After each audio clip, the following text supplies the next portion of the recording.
Comment attirer le meilleur dans votre vie quand vous êtes plein de ressentiments pour autre chose? Vous avez sûrement déjà entendu qu'il faut être positif pour attirer des événements qui comblent vos attentes. Mais que faire si en même temps la colère gronde en vous? Et si d'un côté vous désirez profondément rencontrer l'amour, trouver un job qui vous éclate, vivre bien, mais que de l'autre une partie de vous en veut à quelqu'un qui vous a blessé ou frustré? C'est une vraie question et elle mérite d'être posée, parce qu'éprouver des émotions contradictoires, c'est humain, tout simplement. Ce n'est pas un problème, mais une réalité.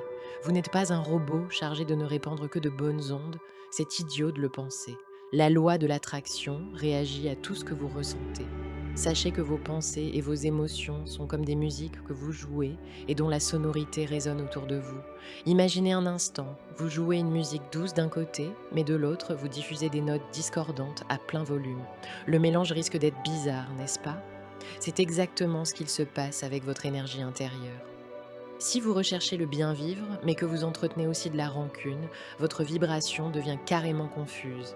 Et ce que vous attirez à vous reflète cette confusion. Donc vous vous retrouvez dans des événements chaotiques, des situations troubles, dissipées. Ce que vous ressentez pour les autres vous atteint profondément. Quand vous nourrissez des sentiments négatifs envers une personne, même silencieusement, c'est comme si un fil invisible vous liait à elle. Ce fil n'est pas seulement une charge émotionnelle, il absorbe votre énergie, bloque votre épanouissement et occupe une place précieuse dans votre cœur. Cette place pourrait être consacrée à vos rêves, à vos joies et à tout ce qui nourrit votre bien-être. Alors, pourquoi ne pas choisir de vous libérer de ce poids? Faut-il tout pardonner pour avancer? Pas nécessairement. Pardonner ne signifie pas oublier ni minimiser ce qui vous a fait du mal. Ça signifie simplement que vous choisissez de ne plus laisser cette douleur vous définir ou vous retenir.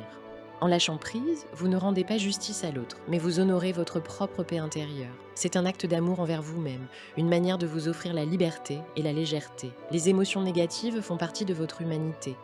Être en colère, ressentir de la tristesse ou de la frustration, tout cela est naturel et humain. Ces émotions sont des messages que le corps et l'esprit vous envoient. Et il n'est surtout pas question de les supprimer, mais plutôt de décider comment vous souhaitez avancer avec elles. Offrez-vous la possibilité de les accueillir, sans jugement, pour ensuite choisir une direction qui vous rapproche de votre bonheur. Un acte tout simple pour cultiver votre paix intérieure. Voici un petit rituel à essayer lorsque vous ressentez une lourdeur émotionnelle. Asseyez-vous confortablement, fermez les yeux et respirez profondément. À chaque respiration, laissez votre corps se détendre davantage. À voix basse ou en silence, dites ⁇ Je reconnais ma colère, ma tristesse ou ma frustration et je m'autorise à les ressentir. Mais je choisis de ne pas les entretenir. Je choisis la liberté, je choisis la paix. ⁇ Visualisez ensuite la personne ou la situation comme une ombre devant vous, reliée par un fil. Imaginez doucement couper ce fil avec amour et douceur. Inspirez profondément et dites-vous intérieurement ⁇ Je suis libre, je suis en paix ⁇ Vous ne pouvez pas construire une vie épanouie avec un cœur encombré. Mais chaque petit pas vers la libération vous rapproche de votre bien-vivre. Être un humain, authentique et conscient, voilà ce qui compte. Vous méritez de vibrer la lumière, de rayonner la joie et de construire une vie qui vous ressemble. Alors, prenez soin de l'âme de votre cœur, un jour à la fois. Si vous souhaitez aller vers ce cheminement, je serai ravie d'élaborer, avec chacun de vous, un cheminement personnel pour vous accompagner dans votre processus de libération et de métamorphose.